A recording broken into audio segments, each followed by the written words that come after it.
And be Rad. Do you have a nickname? No. Ready? Yeah, let's go. What up, guys? This is B-Rad here, And this is Blake. and we have a special guest, Aaron Cubbage. How's it going, guys?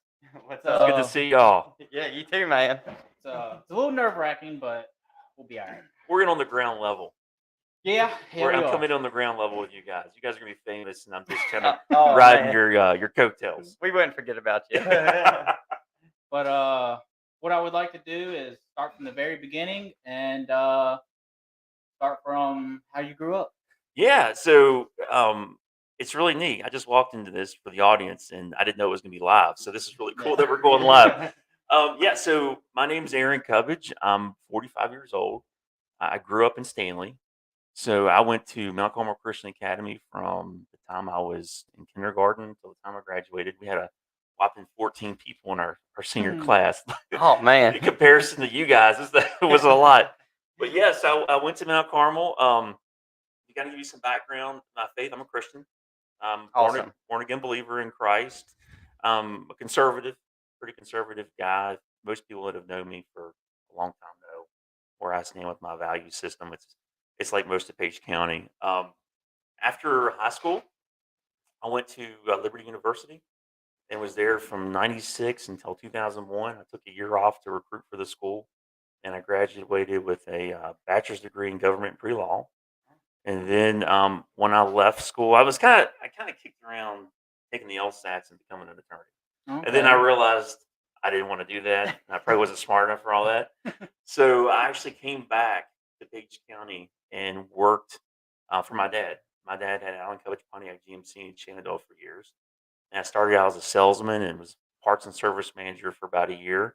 And then I was recruited. I kind of wanted to get in law enforcement. I had some buddies in law enforcement, and I was recruited way back in 2002. So I started at the sheriff's office in 02 part-time in the jail. And after about 6 months, I was able to go to road school. And so What's road school? So basic patrol school is at the Central Shenandoah Justice Training Academy over in Weir's Cave. Yeah. And that's where we all go to get our certifications. Okay. So I went there. I got out of there after about 4 or 5 years. I applied to be a corporal, went through the testing process, made corporal, then eventually became a sergeant. So I was in patrol for about 9 years. And then I had an opportunity to do a lateral move to the Criminal Investigations Division. And so the Criminal Investigations Division handles all of your serious felonies. I say serious misdemeanors, felonies, and things like that. So a lot of the CSI stuff. Oh, man, that's cool. And patrol handles your full service stuff, like where you see guys running around answering calls for service. So did you have to do like cold cases? Yeah. So I went down there as a sergeant, and eventually moved up to lieutenant, and then the commander of the division.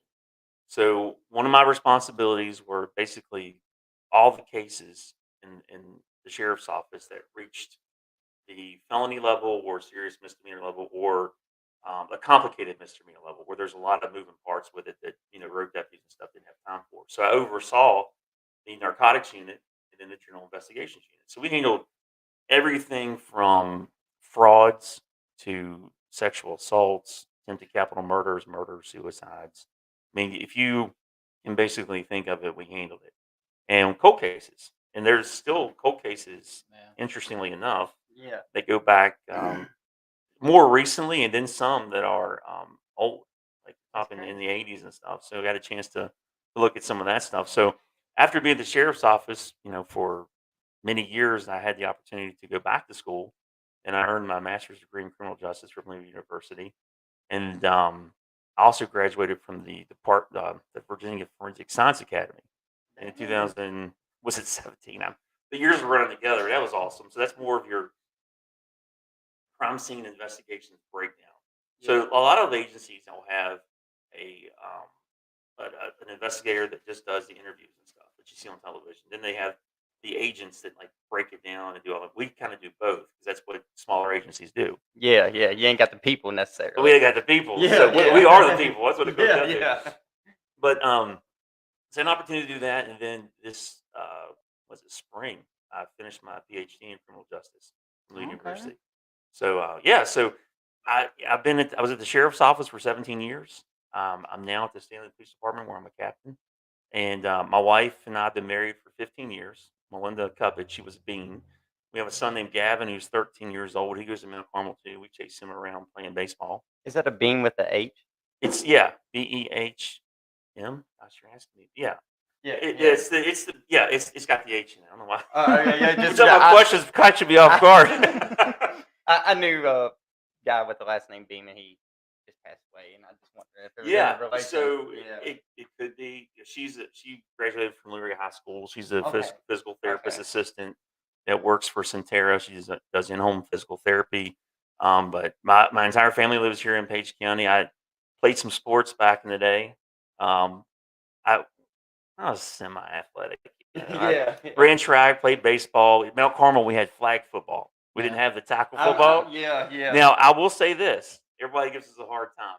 But we had 4 national championships. It's all based. So the difference is it's all based on speed. Yeah. Oh yeah, And definitely. we had a guy. His name's Matt Duncan. I don't know what he's doing now, but he's hands down the fastest athlete I bet you that's come through Page County. Really? He ran probably a 4.4, 4.5 40, and he actually walked on at Liberty University as a punt returner. We didn't believe him. No. So I go to one of his practices. There he is, dressed out. Dude, I wonder what he's doing now.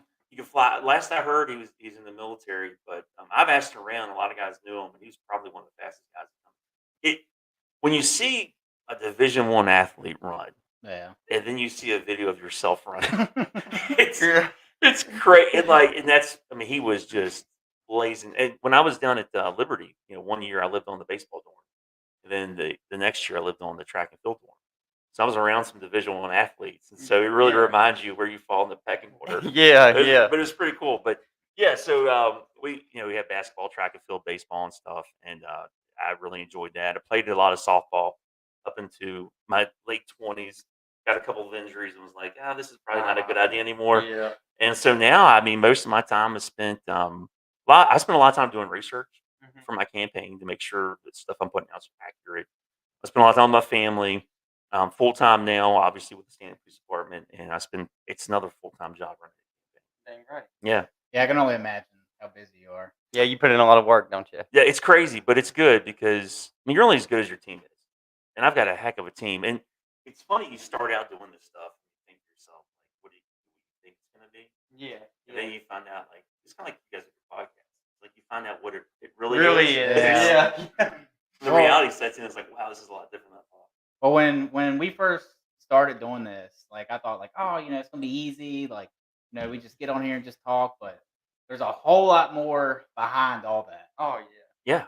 Because like you gotta make this, you gotta do that, you gotta edit, and luckily we'll have our own editors here soon. So It's awesome. we won't have to worry about editing or making sure the audio is all right. The prep work is what you'll find. It just keeps you on point. We talked about segments and stuff and really trying to narrow the topics. And when you start digging into topics that you really want to talk about and focus on, man, you could go 15, 20 minutes on one topic. Man, I can go forever. Yeah. Yeah. And you guys like to talk anyway, right? Yeah. Well, my main goal for doing this was I wanted to have something of my own because like I work for a warehouse company and I make pretty decent money. I ain't got to really worry about anything and whatnot, but I wanted to have something that I can put my own effort into and like something of my own. Right. And, Right. I thought about doing like a physical company, like power washing or something like that, but we just had a baby and How's your baby? 1-year-old. Oh man, Yeah. And I have 2 kids. I remember that. But we can't afford a babysitter. So I was like, well, what's something like I can do that might be a little easier and I could do it at home. And podcast is what popped in my head. And then I was like, all right, well, I don't want to do it by myself because I'm not really that good at talking. I'm more of like a enclosed person.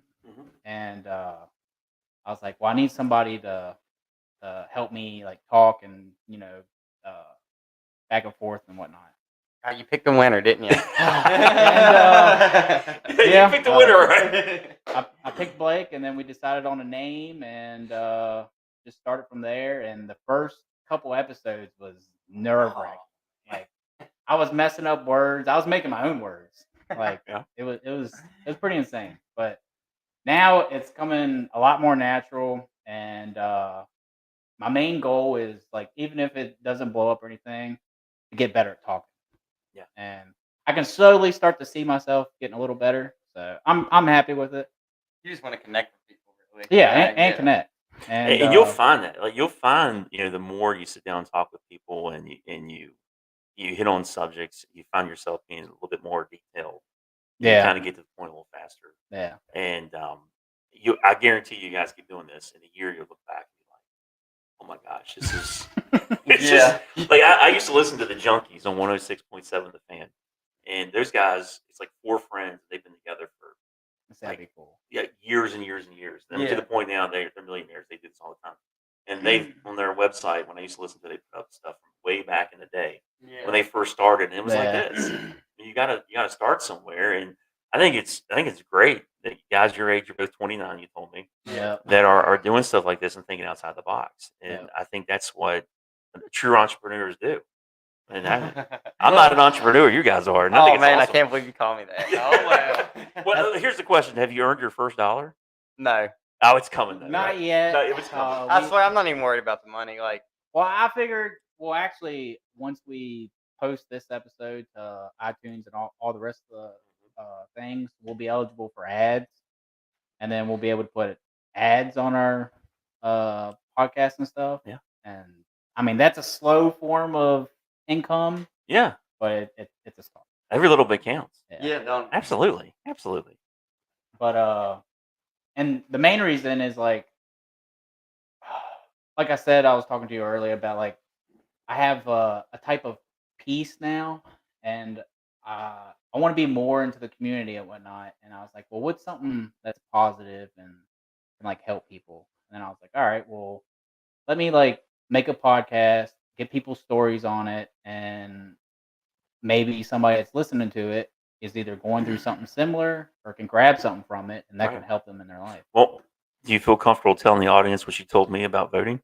You guys? So I'm I'm not trying to put you on the spot. This is your podcast. Well, Put him on the spot. Do Well, it. I was actually gonna mention that, and I'm gonna push it a little further in some other videos and stuff. But me and Blake have not voted, and I'm 29. He's about to turn 29, and Tell them what caused you to change your mind to vote. so And I want Blake to tell this story Oh, too. man. Just don't use that word. Yes, sir. Yes, sir. so my main thing is before about a year and a half, 2 years ago, I had a lot of stress in my life.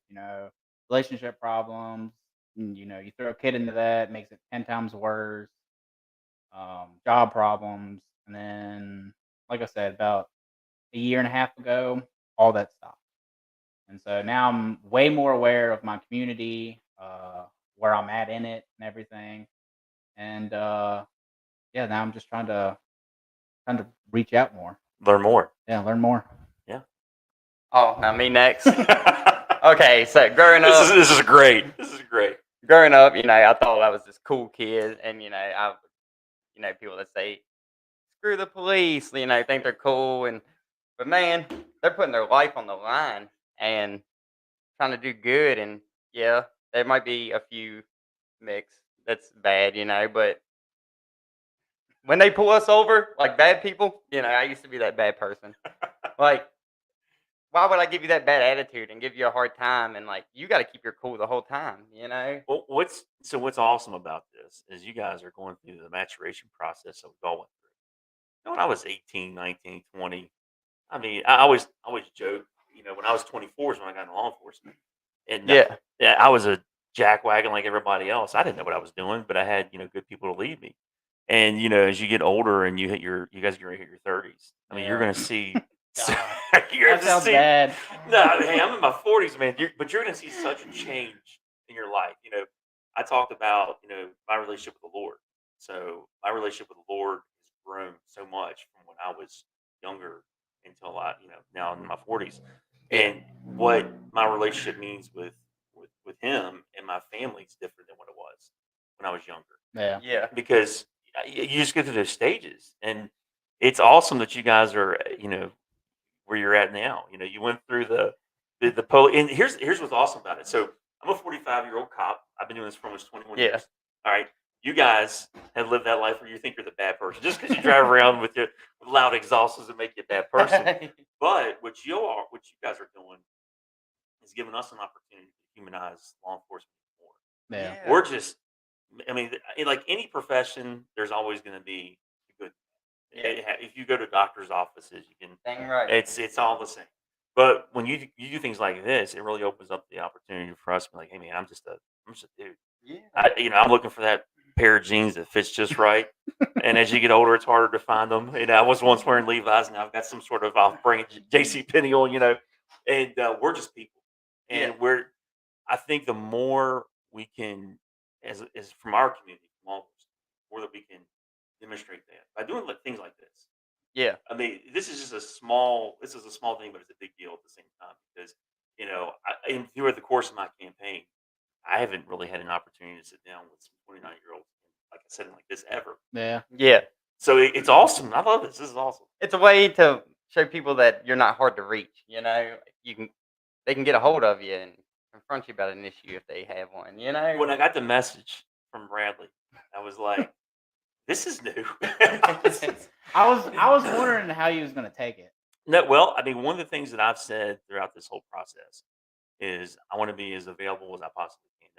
So when we started, I think I told you this on the phone. It's like, Yeah. I put out my personal cell phone number. And I always man. repeat it. It's 540-244-8901. And like my wife's like, it's starting to sound creepy because you just kind of tag it at the end of all your lines. But the reason I did it is because, I'm accountable to you guys. I'm asking you to lead an agency that you have an impact on with your vote and your taxpayer dollars. And the least I can do is sit down and answer your questions about a profession I've been in for 21 years. Yeah. I mean, I've been doing this a long time. And one thing I've really tried to focus on is treating this as a career, not just as a job. And a job's like where you go, you just punch in and punch out. Yeah. With a career, it's like, okay, this is where my soul, my life is tied into. This is who I am. Like I couldn't do anything else. I'm a law enforcement officer, so I want to learn as much as I can and do the best as I can for me. I'm not in competition with anybody, but Yeah. I just want to do the best I can do. Yeah. Yes, sir. And I would encourage you with this, take the same approach. I respect the hell out of that. Now I have a question. Respect that. It's cool. I have a question. So, All right, shoot. what gave you that drive at such a young age to like go into law enforcement and everything? Because I feel like the younger generations, like even lower than me, don't really have like any drive. You want to hear a funny story? All right, let's hear it. So when I was 18, I didn't plan on going to college. Okay. Yeah. My mom and dad basically sat down and basically made me.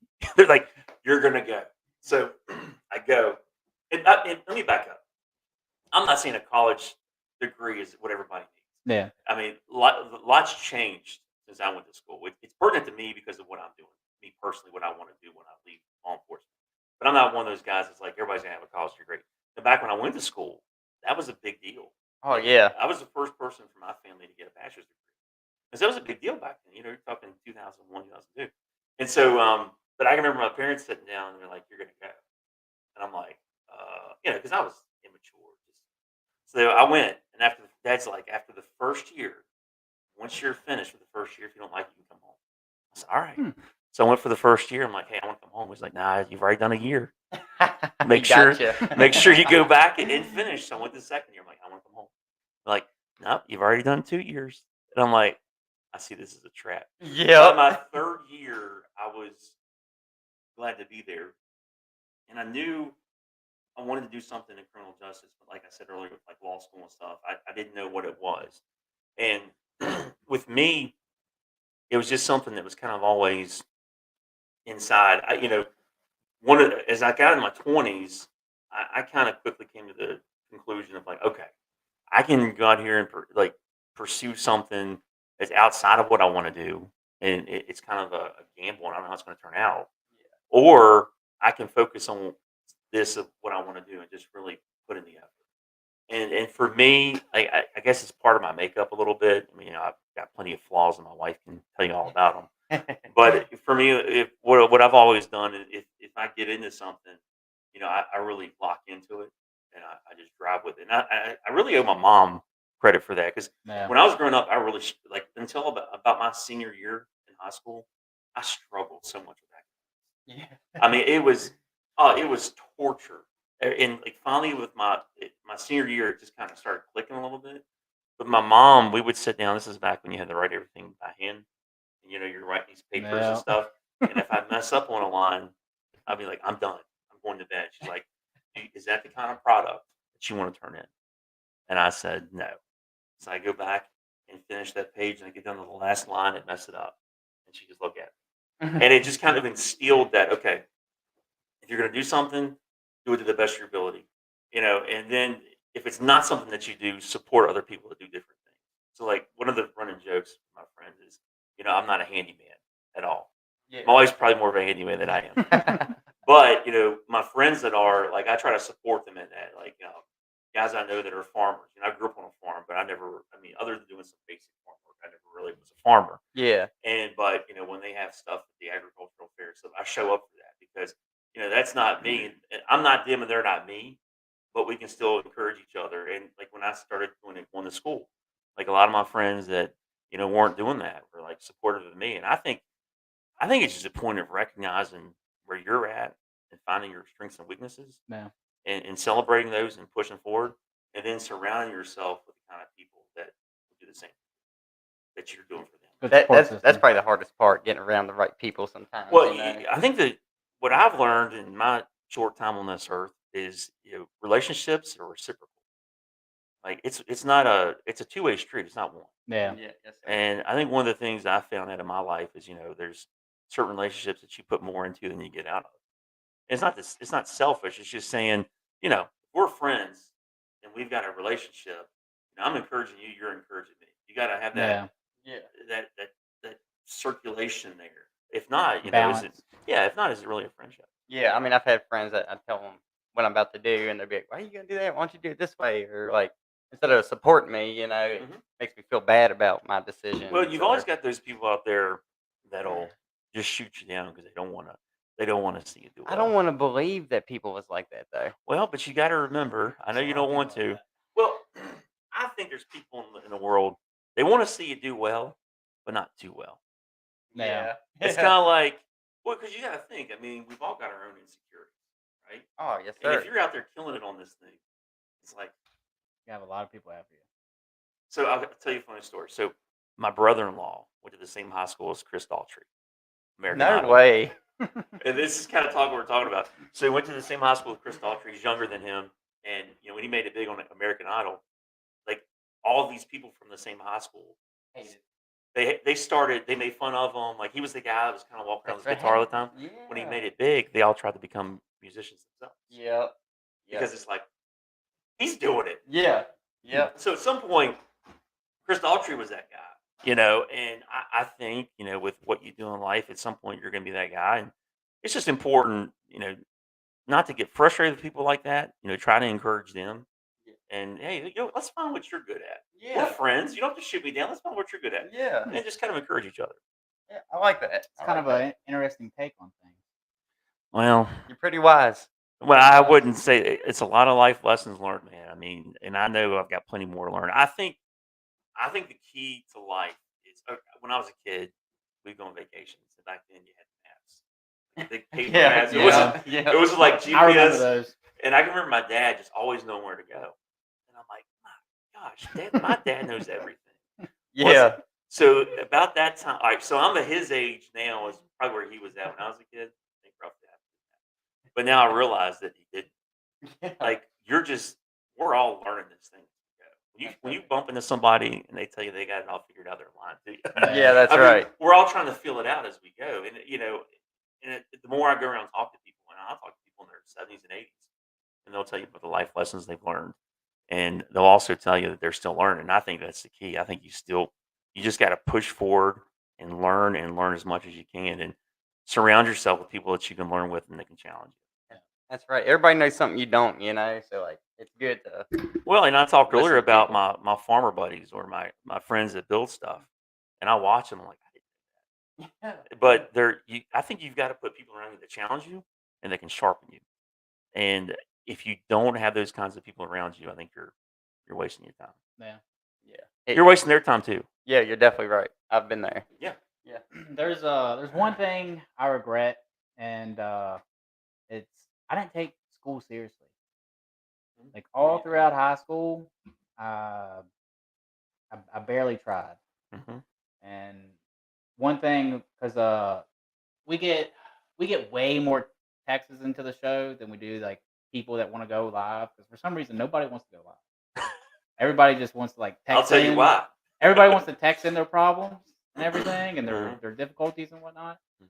But we had a 16-year-old kid text in, and he wanted to know about his problem because he apparently smokes a lot of weed, Mhm. and he wanted to know like uh, how can he go about like stopping weed because he found it was like hindering him in his school. Mhm. And I told him because he didn't want to lose his friends. That was his main thing. It was all that's what combined his friends. Was everybody would just smoke weed. And I told him I was like, from my experience, your friends in high school, like I talked to 3. I had tons of friends. I only talk to 3 now.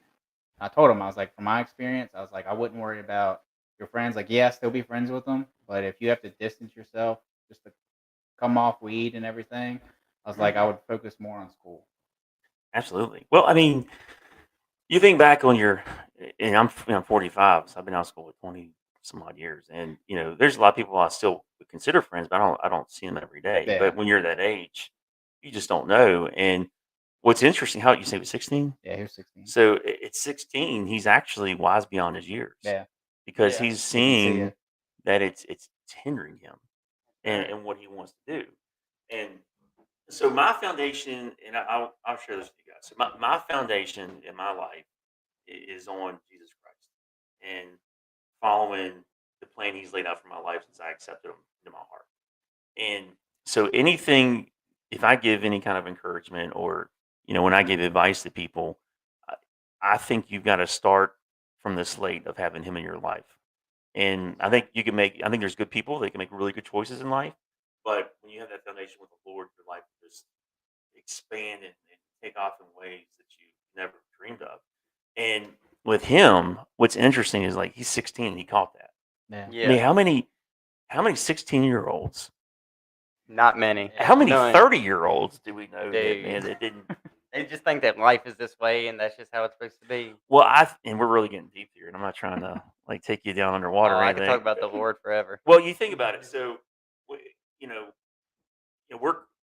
we are designed to learn. Yeah. As humans, right? And there's a deep yearning in our soul to find that purpose, right? Yeah. And I think it comes to different people at different times, but that's where I feel like the Lord makes up that gap, Mhm. and that's where you get that eternal security and you've got that purpose in your life, and when you think about what your role is in life and to share Him with others to see they have that peace as well. Yeah. It is pretty awesome. And it's really neat, when I don't know this kid, I don't know, what his plans are for the future or what his background is, but it's really awesome that he's noticed that now at the age of 16 versus, being 20 years down the road. Yeah. That's like, to me, that's the Holy Spirit. Oh, yeah, Like telling you, like, absolutely. hey, you need, Mm-hmm. Convicted in the heart. yeah. Yeah, that's Yeah. right. All right. Let's talk about a little bit about your policies and whatnot. Yeah. I'd like to talk about the Dove program. Yeah, the Dove Project. And the main thing is like I know plenty of people that's gotten clean and Mhm. whatnot, but the problem is when they come back from getting clean, it's the people that they used to hang around with, they go back around and then they get back on it. Or family members. Yeah, or family members. Exactly. How would the Dove program exactly help with that? If it would. when I was approached about running, there was 2 things I sat down and made up in my mind. One, I'm not going to run a vindictive campaign against anybody, and then 2, I want to focus on things that are actually solutions to people that I know in Page County. And if I can't do either of those things, I'll put them on.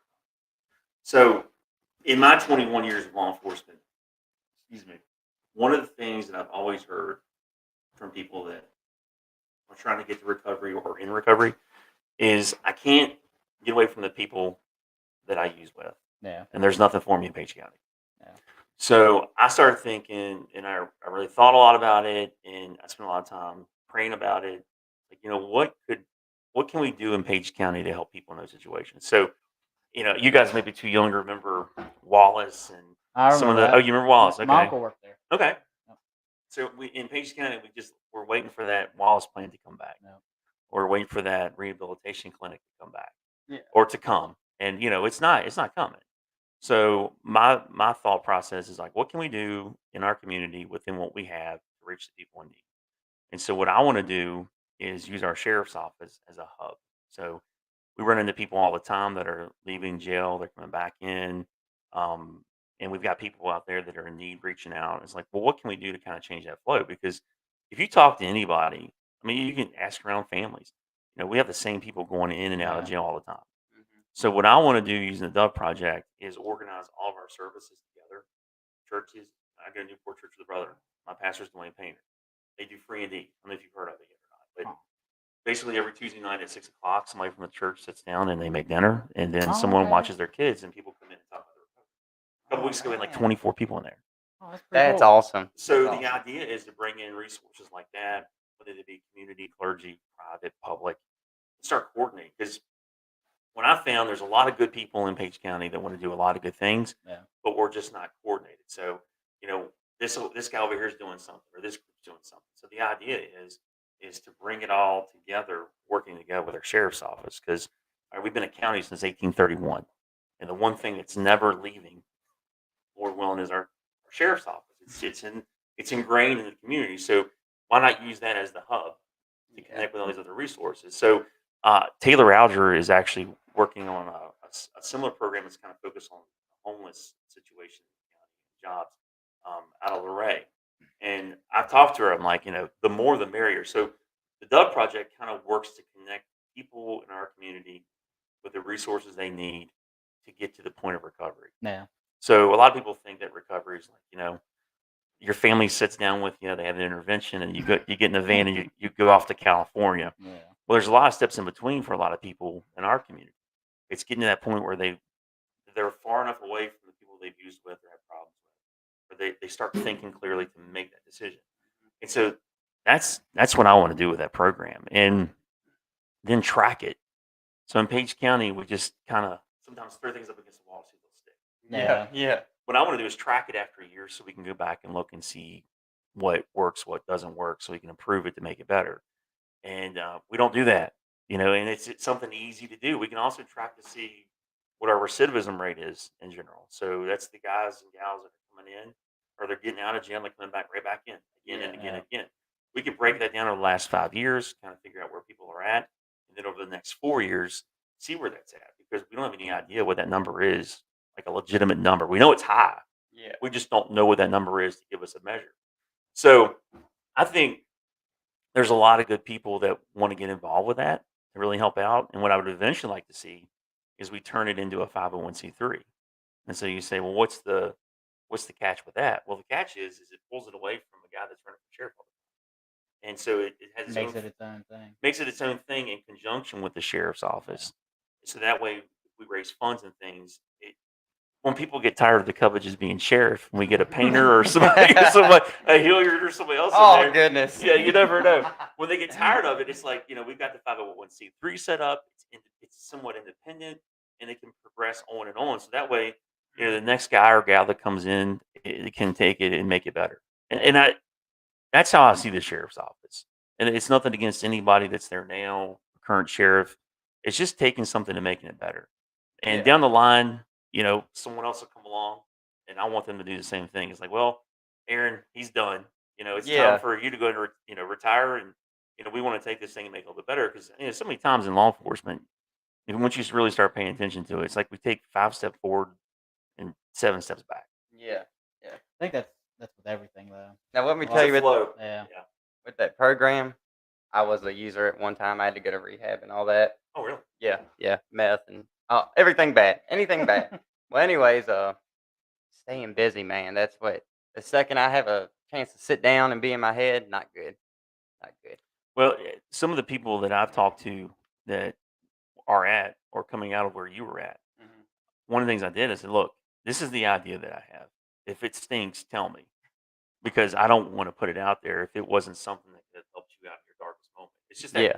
it's that nudge, it's that helping hand. They're like, oh man, this is it's just something different that could have really impacted me. And what's awesome is something else that I like about talking about this project is that people feel comfortable sharing what you just shared. Yeah. I Yeah. mean, so it's one thing to hear, hey, you need to get clean. I mean, I'm a conservative guy. I've been a cop my whole life. Honestly, I've never done a drug in my life.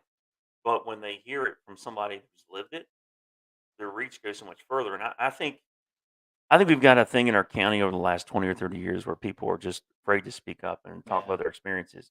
When Yeah. in reality, that's what we need.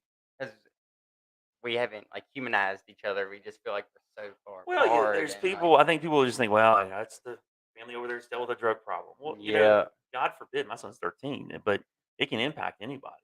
Oh man. And so, I would much rather have you share your experience to people to keep them away from that pitfall. Oh man, I was stealing from my family, like So, wait, crazy stuff, man. let me ask you, Crazy stuff. what brought you into where you're at now? Like, what brought you along? Man, the whole time I was doing drugs, I knew better. The Holy Spirit spoke to me the whole time. Anytime I got high, like I hated myself. Like never once did I have fun.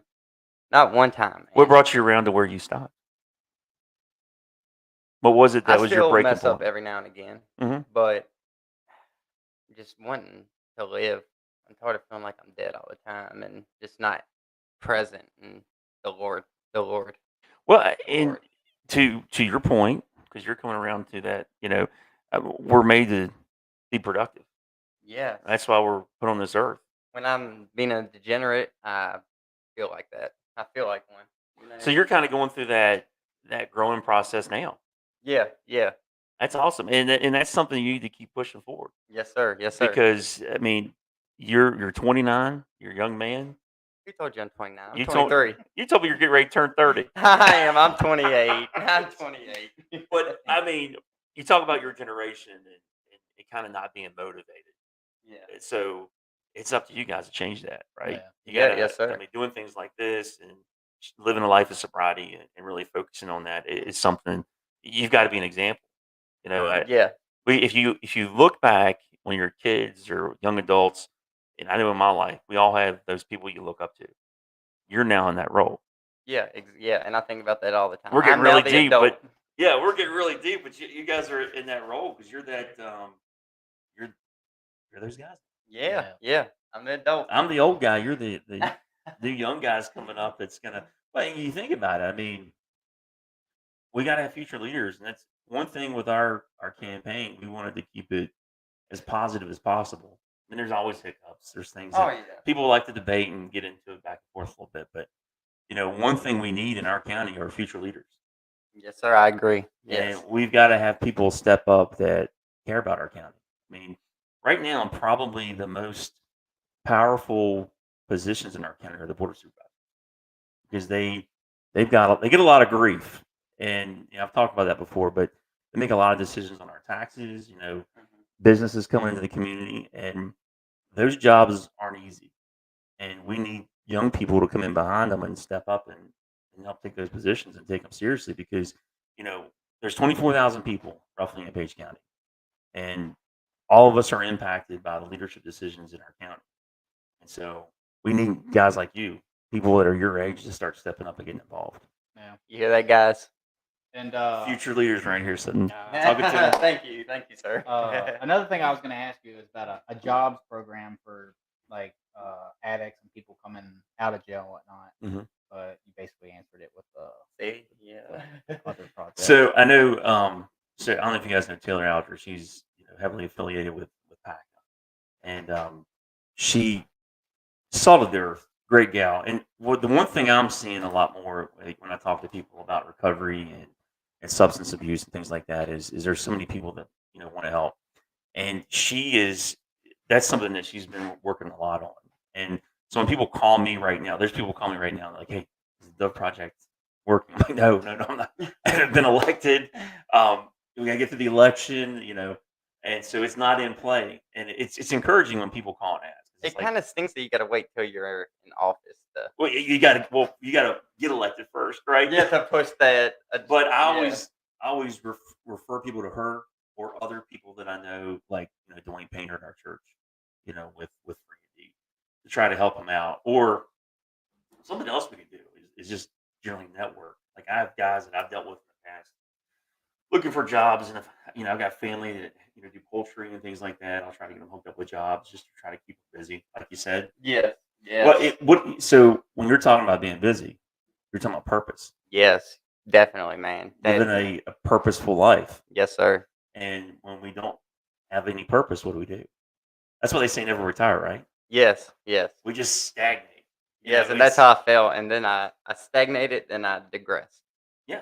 Yeah. So, my plan is to never really retire ever.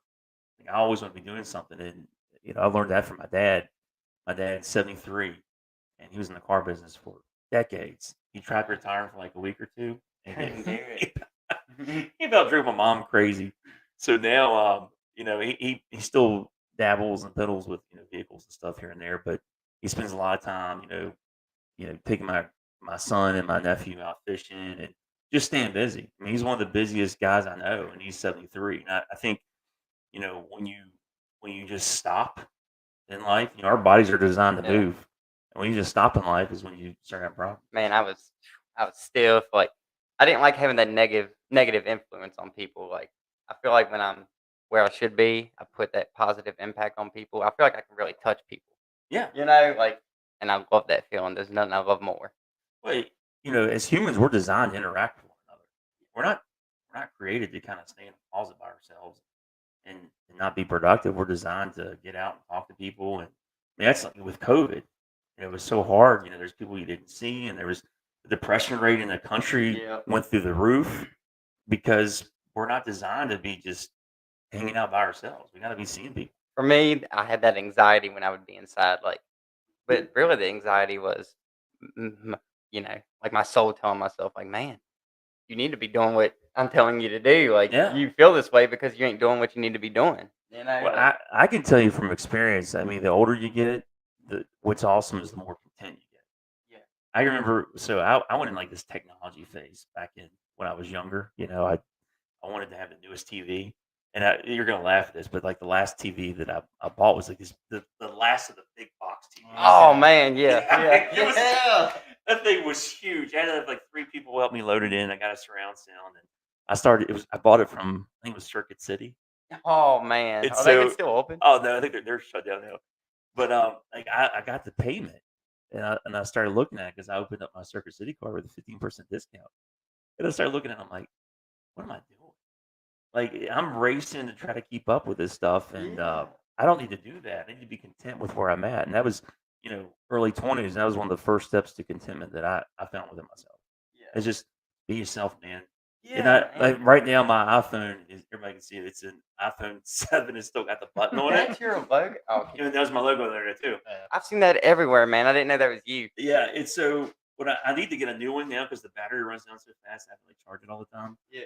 But early on, I keep up with the new phone now.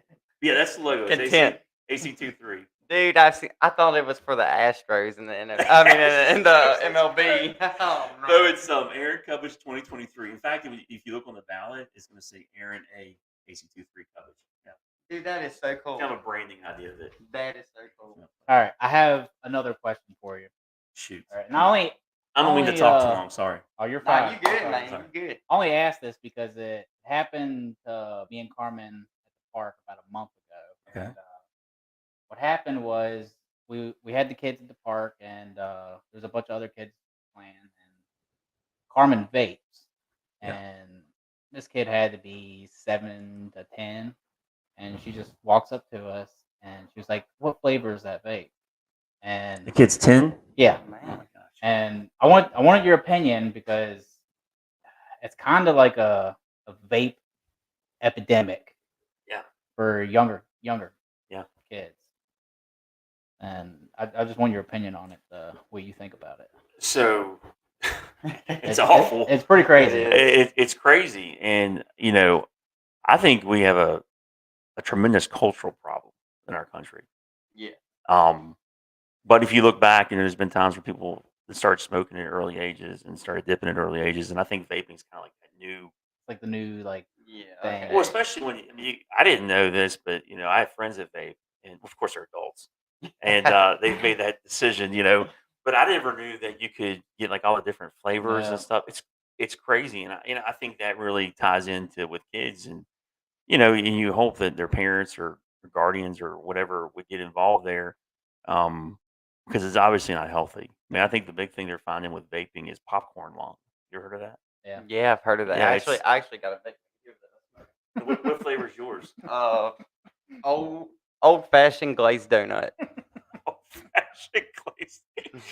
But you are a 29-year-old making your own decisions, and I would encourage you to stop because I don't want you to have problems down the line. Yes, thank you. I He's appreciate he's that. a skinny, fit young man. I mean, he's ready to go. But yeah, I mean, I think it's sad. I know one of the things that I experienced when I was an investigator and running investigations is, just some of the stuff that our kids get involved in at such a young age. And when you start going into people's houses and you see how they live, and it's just sad because there's kids now finding out things at 10 and 11 that I didn't find out until I was 16.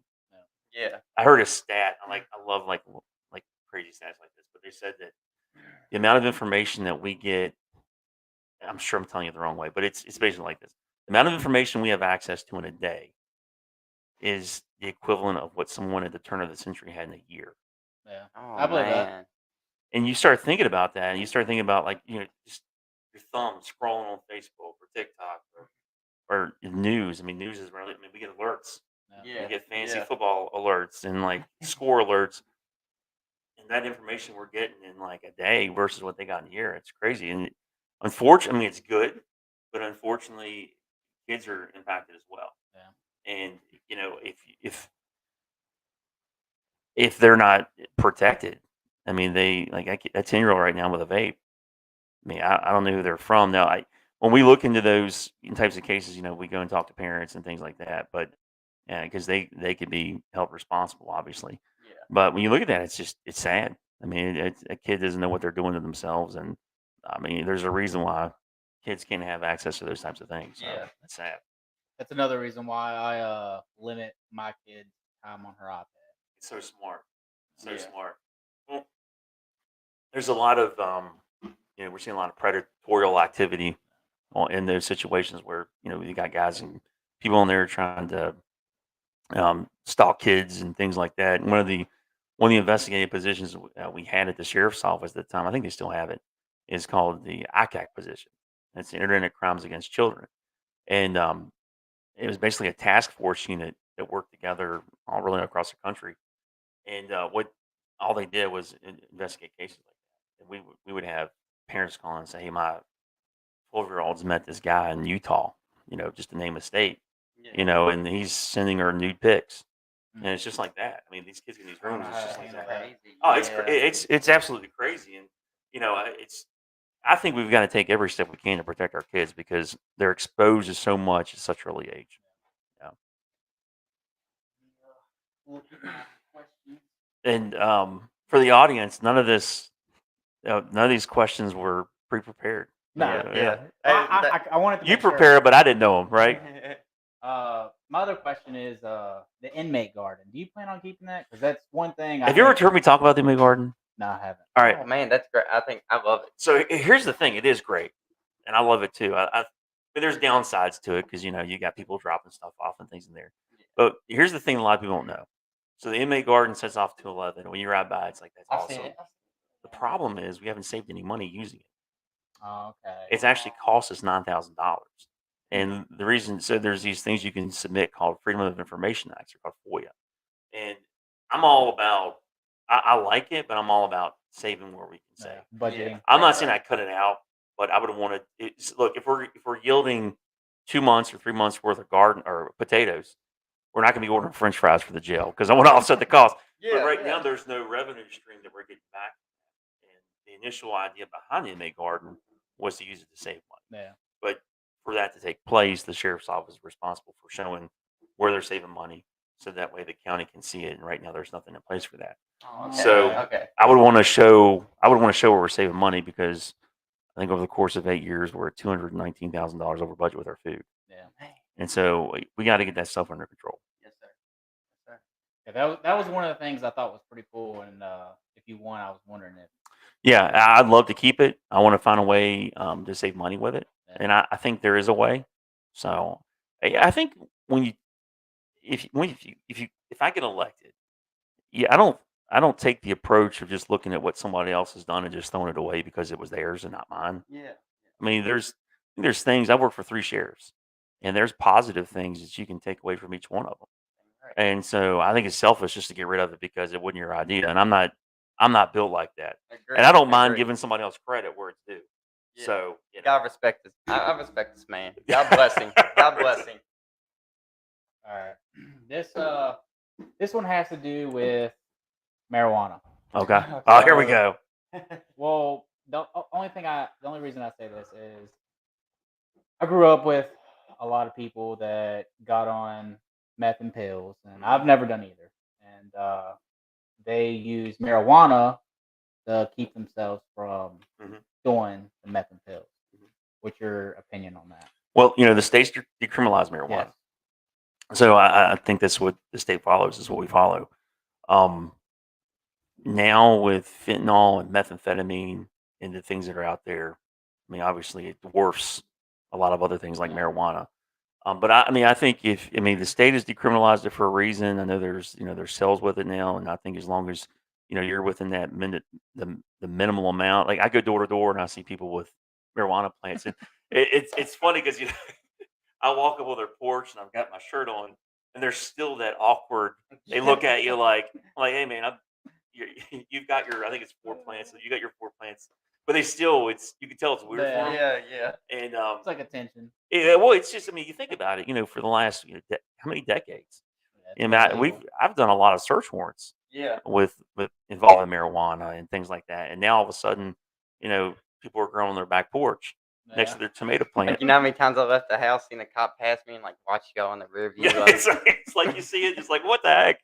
But obviously, that's one of the things that's changed. And my concern with that, though, is there's people that lace that stuff. Yeah. And I still, I've never smoked marijuana personally, but I still think you need to be very careful, because anytime we put stuff in our body, there's a consequence. I love ice cream, and the consequence of putting ice cream in my body is sugar, issues. Yeah. And so I think you got to keep that in mind. And obviously, we don't want our kids involved with that stuff. They're too young. And when you're making decisions like that, that's an adult decision. But no, it's interesting, because I've been on, most of my career, marijuana was illegal. Yeah. And then I can tell you stories of cases and things, and it's interesting to see the transition to now being decriminalized, almost to the point it's non-existent. In fact, I think, a lot of people don't know this. So our drug dogs in Virginia had to be completely retrained. Yeah. Because most of them were trained to indicate on marijuana. They had to be retrained. A lot of them retired. In fact, I think all of them retired.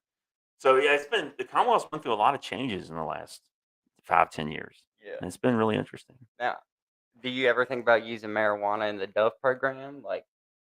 Or are these people locked up? So the Dove Project Yeah. is kind of a twofold purpose.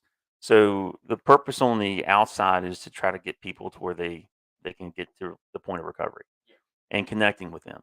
On inside the jail, it's kind of an expansion of the ministry program that I'd like to see in there to get these guys to the point where we can start celebrating their recovery with their families. So it's not something I would encourage. Okay. I agree. think you should stay with your coffee and things like that, because we don't want to put anything out there that can push them back. And I think everybody's Agreed. triggers are different. My goal, and I talk about this from a mental health standpoint with law enforcement and with anybody else, is my goal is to encourage people to just be as healthy as they can. Yeah. I mean, I know I need to get healthier, and I want people to encourage me. And I just try to encourage people that way. So I think the healthier lifestyle you can live, the better off you can be. Yeah, I like that. I've definitely been in that mindset, and my weakness is Pepsi. I love Dr. Pepper, man. Yeah. I love Dr. Pepper, and every once in a while I'll sprinkle in some Mountain Dew because it takes me back to when I was younger. Yeah, it does. But don't it? every Sunday after church, I'll typically stop in a Kite store, and I'll pick up a Dr Pepper, a Mountain Dew, and a little bag of Gibbles. Yeah. Oh man, dude, that is like. Hey, do this next time you guys ever. Yeah, I'm sure you do Ciro's, right? Yeah. Oh yeah. So go to Ciro's, get yourself, or any place else in Page County, get yourself a Dr Pepper, put a lemon at the top. It'll change your life. Like let it float in there. No, or well, like, don't. I just hook it on the end. It adds a level of refreshment that'll blow your mind. I will try that. Try it and make sure you tell me how it goes. And it's funny because I like to pretend like it was my idea, but it was one of my friends, and they get all ticked off at me when I start spreading it like it's my idea. It wasn't. But yeah, it's just completely refreshing. It's That's awesome. I'm gonna try that.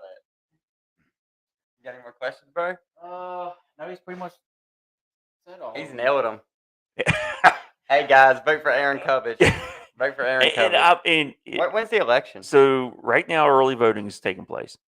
So you can go down and check out the registrar's office, to see what you need to do for that. The election is November 7th. Polls open up at 5 a.m. and go to 7 p.m. And I would just one thing. Obviously, I would be humbled and honored to have your vote and anybody else's vote in Page County. That's obviously what I'm trying to do. But one thing that I really encourage people to do is get out there and do your research on all the candidates, including mine. And I've had my policies and the things I want to do out for over a year, and I've wanted people to vet them out. I love debating and talking and things like that. And I think it's part of the democratic process. And plus, when I do things like this and the other things I've done online and anything else in print, I do that to develop a public record so people in the county can hold me accountable. Yeah. So when I sit here and talk about the Dove Project, you guys invite me back if I win, and I sit down here like, "Hey, what happened to the Dove Project? What are you talking about?" We're like, "Well, no, we've got it right here on our podcast." So everything that I'm putting out was heavily vetted for about a year and a half. So when you see our brochure, me and my team went through every detail to make sure it was one, that something was needed, and two, it was something that we could do with what Page County can do. Every single last thing. There's not a. If you look at our brochure, if you go to my Facebook Lives, which my 25th session is coming around next Monday at 7:45.